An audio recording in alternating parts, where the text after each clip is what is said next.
السلام علیکم ورحمۃ اللہ وبرکاتہ۔ آج انشاءاللہ العزیز اس پیاری نصیحت کے بارے میں ذکر کیا جائے گا جس کو حضرت ابو ذر غفاری رضی اللہ تعالی عنہ نے دربار رسالت میں درخواست کی کہ اے اللہ کے رسول صلی اللہ علیہ وسلم مجھے کچھ نصیحت فرمائیے۔ حضرت ابو ذر غفاری رضی اللہ تعالی عنہ اللہ کے نبی صلی اللہ علیہ وسلم کے دربار میں پہنچ کر عرض کرتے ہیں اوصینی یا رسول اللہ، اے اللہ کے رسول صلی اللہ علیہ وسلم مجھے کچھ وصیت فرمائیے۔ اللہ کے نبی صلی اللہ علیہ وسلم نے ارشاد فرمایا علیک بتقوی اللہ فإنہ رأس الأعمال کلہ، اے ابو ذر تم اللہ سے تقوی اختیار کرو۔ علیک بتقوی اللہ، تم اللہ سے ڈرتے رہو، تقوی کو اختیار کرتے رہو۔ علیک بتقوی اللہ، تم تقوی کو اختیار کرو۔ فإنہ رأس الأعمال کلہ، کیوں؟ یہ تمام اعمال کی جڑ ہے، تمام اعمال کی بنیاد ہے اور تمام اعمال کی اساس ہے۔ تقوی یہ بہت قیمتی دولت ہے۔ الحمدللہ سردست رمضان المبارک کا مہینہ چل رہا ہے اور رمضان کے روزوں کا مقصد بھی اللہ تبارک و تعالیٰ نے تقوی کو بتلایا ہے۔ فرمایا لعلکم تتقون، تاکہ تم متقی ہو جاؤ۔ غرض یہ کہ اللہ کے نبی صلی اللہ علیہ وسلم سے حضرت ابو ذر غفاری رضی اللہ تعالیٰ عنہ نے مزید درخواست کی تو اللہ کے نبی صلی اللہ علیہ وسلم نے فرمایا علیک بتلاوت القرآن، ابو ذر قرآن کریم کی تلاوت کا اہتمام کرو۔ کیوں؟ فرمایا فَإِنَّهُ نُورٌ لَكَ فِي الْأَرْضِ، یہ دنیاوی زندگانی میں تمہارے لیے روشنی ہے، یہ تمہارے لیے نور ہے دنیا کی زندگانی میں۔ وَذُخْرٌ لَكَ فِي السَّمَاءِ، اور یہ آخرت میں تمہارے لیے بہترین ذخیرہ ہے۔ قرآن کریم یہ اللہ تعالیٰ کا بہت بڑا انعام ہے، بہت بڑا فضل ہے، بہت بڑی نعمت ہے اور ساری انسانیت کے لیے بہت بڑا تحفہ ہے۔ قرآن کریم اللہ تعالیٰ ارشاد فرماتے ہیں قرآن کریم کے بارے میں ھدی للناس جمیعا، یہ قرآن کریم ساری انسانیت کے لیے رہنمائی ہے، ساری انسانیت کے لیے ہدایت نامہ ہے۔ غرض یہ کہ یہ ماہ مبارک وہ ہے جس میں قرآن کریم کا نزول ہوا ہے۔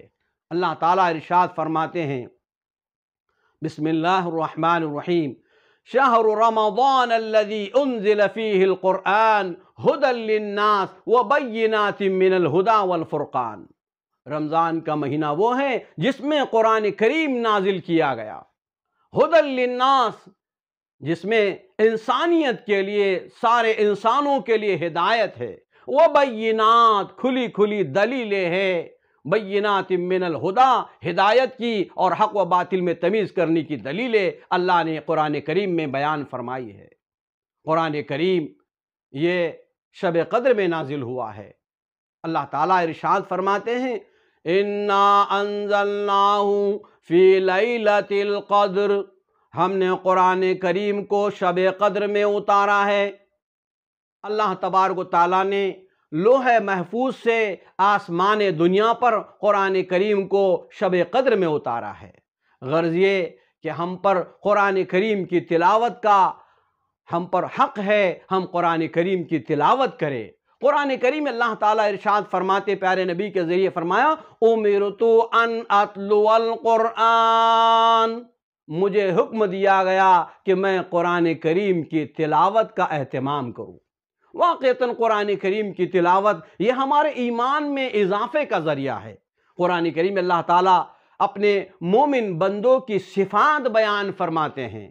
اللہ تعالیٰ ارشاد فرماتے ہیں انما المؤمنون الذین اذا ذکر اللہ وجلت قلوبہم، ایمان والے تو وہ ہے جب ان کے سامنے اللہ کا تذکرہ کیا جاتا ہے تو ان کے دل ڈر جاتے ہیں۔ آگے فرمایا وَإِذَا تُلِيَتْ عَلَيْهِمْ آيَاتُهُ زَادَتْهُمْ إِيمَانًا وَعَلَىٰ رَبِّهِمْ يَتَوَكَّلُونَ، جب ان پر اللہ کی آیتوں کی تلاوت کی جاتی ہے زادتہم ایمانا، وہ ایمان کے اعتبار سے بڑھ جاتے ہیں، وَعَلَىٰ رَبِّهِمْ يَتَوَكَّلُونَ، وہ اپنے رب پر بھروسہ کرنے والے ہیں۔ اللہ تعالیٰ مجھ کو اور آپ کو اور تمام امت محمدیہ صلی اللہ علیہ وسلم کو قرآن کریم کے حقوق ادا کرنے کی توفیق عطا فرمائے۔ قرآن کریم کے 5 حق بتلائے جاتے ہیں۔ سب سے پہلا حق قرآن کریم کی تعلیم کا ہے کہ خیرکم من تعلم القرآن وعلمہ، تم میں بہترین شخص وہ ہے جو قرآن کریم سیکھے اور سکھائے۔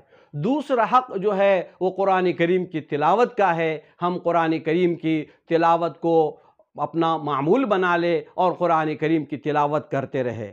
تیسرا حق ہے قرآن کریم میں تدبر کرنا، غور و فکر کرنا، اور چوتھا حق ہے قرآن کریم کے احکام پر عمل کرنا۔ جیسے روزے کا مہینہ ہے تو روزے رکھنا، نماز کا حکم ہے تو نماز ادا کرنا، زکوٰۃ کا حکم ہے تو زکوٰۃ ادا کرنا، غرض ہے کہ جو بھی احکام قرآن کریم ہم سے کہتا ہے ان احکام کو بجا لانا۔ اور 5واں حق یہ ہے کہ قرآن احکام کی تبلیغ کرنا، قرآن کو اللہ کے بندوں تک پہنچانا، یہ اس کا 5واں حق ہے۔ اللہ تعالیٰ مجھ کو اور آپ کو اور تمام امت محمدیہ صلی اللہ علیہ وسلم کو قرآن کے حقوق ادا کرنے کی توفیق عطا فرمائے، اور اس ماہ مبارک کے اندر جو تقوی کی دولت اللہ تعالیٰ عنایت فرماتے ہیں وہ تقوی کی دولت ہمیں حاصل کرنے کی توفیق عطا فرمائے۔ وما علینا الا البلاغ۔